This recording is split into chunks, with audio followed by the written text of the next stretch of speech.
Olá, muito prazer, eu sou o João Paulo e sejam bem-vindos para mais um vídeo do Cine System Plus. Eu anunciei no último vídeo que essa semana teria o lançamento de Morte no Nilo, continuação direta lá de Assassinato no Expresso do Oriente, mais uma trama episódica trazendo o grande detetive Hercule Poirot, inspirado no livro de Agatha Christie. Eu fui assistir e agora eu venho com a análise desse longa. Em Morte no Nilo, durante sua viagem de lua de mel pelo rio Nilo, o casal Lynette e Simon convidaram os entes mais queridos para embarcar no barco Carvac e celebrar a união do casal. Porém, a rica herdeira é misteriosamente morta de noite, e quase todos os passageiros têm motivos para matá-la. Mas um dos convidados, por coincidência, é o mais famoso detetive do mundo, Hercule Poirot, que começa a investigar o caso. Enquanto as investigações têm início no próprio barco, novas mortes acontecem com o intuito de encobrir a verdade, e o caso acaba sendo mais difícil de se solucionar a cada tempo que passa. Situado em uma paisagem épica de vistas panorâmicas do deserto egípcio e das majestosas pirâmides de Gizé, esse conto de paixão desenfreada e ciúme incapacitante apresenta um grupo cosmopolita de viajantes impecavelmente vestido entre voltas e reviravoltas. A direção novamente ficou por conta de Kenneth Branagh, assim como Assassinato no Expresso do Oriente, ele que além de dirigir também interpreta o Hercule Poirot. E ele na direção novamente é um dos destaques do filme. Ele consegue ter planos abertos, planos fechados, ele caminha com a câmera muito bem.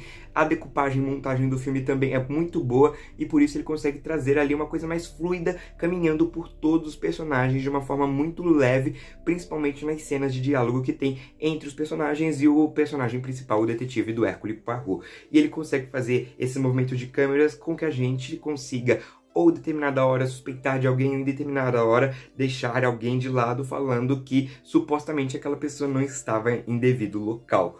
Isso é muito bacana porque acrescenta e muito no mistério ali, na intrigante história que vai se construindo ao enrolar do filme. You must meet Hercule Poirot. My congratulations, madame. Merci. Well, he's only the greatest detective alive. I suspect you invited me for reasons other than the fun. A primeira hora de filme tem ali como intuito basicamente apresentar a história, apresentar os personagens e criar assim uma base para que você saiba as motivações de tais personagens para quando acontecer o crime, que acontece só a partir da metade do filme, você consiga já ter os seus suspeitos em mente e que aquilo consiga ser natural e não algo colocado ali os personagens apenas para ser suspeitos aleatórios porque precisava criar um mistério. Então isso é bem feito, claro, graças ao livro já anterior da Agatha Christie, mas o Kenneth Branagh conseguiu trazer isso muito bem. Ele ainda acrescenta muitas coisas, principalmente a história do Hercule Poirot, que acrescenta muito no mistério que existe por trás dele e sobre a grande, vamos dizer, persona que foi criada, principalmente que a gente vê no primeiro filme, mas que nessa ele é um personagem mais centrado. E a primeira hora do filme eu achei que até enrolou um pouquinho demais antes do crime, porque o filme consegue ficar muito mais fluido a partir do momento que acontece o crime e tem um mistério para investigar, como diz o próprio título, Morte no Nilo. Antes é só apenas uma história de amor que se promete ali um assassinato. I don't feel safe with any of them. There are so many conflicting hates and jealousies. Oh, I like this. Did you see or hear anything? I did not trust her. I still don't. E aí na segunda parte do filme, enfim, a gente tem um assassinato e é aí que se destaca o grande Hercule Poirot do Kenneth Branagh. Ele consegue interpretar novamente ele assim de forma magistral, porque ele traz tudo aquilo que a gente via dos livros da Agatha Christie. Como ele é um grande cara ali que se acha o melhor detetive do mundo e como ele lida com os próprios problemas durante esse longa para conseguir resolver esse grande mistério.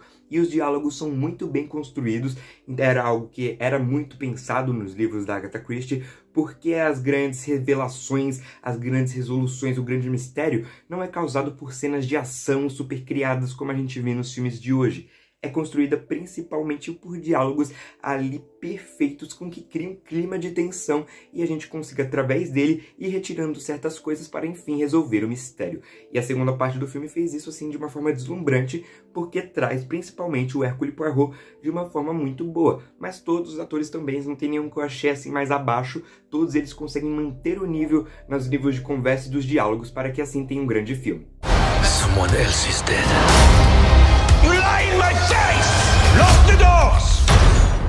The murderer is here and will stay here. É É inevitável a comparação com o primeiro longa, que eu ainda mantenho como meu preferido dos livros da Agatha Christie, porque eu achei que ele conseguiu ali criar um DNA visual mais próprio, assim como a fotografia, como a criação de ambientes, o próprio figurino está assim excelente, e nesse longa isso tudo tá um pouco abaixo, principalmente os efeitos visuais, que é muito artificial, principalmente por conta deles não terem conseguido ir gravar no Egito e ter usado muito chroma key, fica tudo muito artificial e muito pesado, às vezes tirando o foco do que aquela cena quer passar, porque você fica pensando, eles não estão ali, a interação não é muito boa com o fundo verde e tudo fica um pouco abaixo nesse quesito em comparação ao primeiro. Além do mais, o primeiro eu também gostei mais da direção do Kenneth Branagh, apesar de, como eu já disse, que essa também está muito boa, eu achei que no primeiro ele também conseguiu criar uma identidade para aquele filme mais única. Mas ainda assim esse filme consegue criar tudo isso de uma forma mais leve, enquanto o primeiro filme falava muito sobre vingança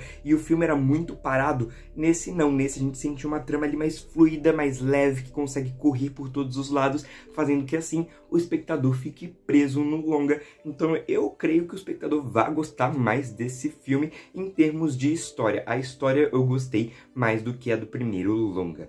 O final, a grande revelação, que é o que o filme Who Done It promete, nesse filme também tá boa, e apesar de você já ter conseguido ali pegar algumas coisas durante o longa, o filme ele te tira algumas pistas que ele mesmo coloca, e outra hora ele coloca pistas que na verdade não levam para lugar algumas, para que você assim consiga se segurar ali nas suas ideias, assim como o próprio Hercule Poirot, porque os dois têm uma grande revelação ao mesmo tempo, e é deliciosa a grande cena, a grande revelação, porque eu já disse que lá nos filmes do Pânico, o vilão quer mostrar como ele é incrível e como ele bolou tudo um plano. Mas o interessante dos filmes que tem um grande detetive como o Hercule Poirot é que nessa cena, na verdade, quem vai mostrar como é incrível é o próprio detetive. Se você quer assistir esse filme, assista numa sala Cinesystem para você ter uma experiência incrível e completa. Então acesse o nosso link e garanta já o ingresso.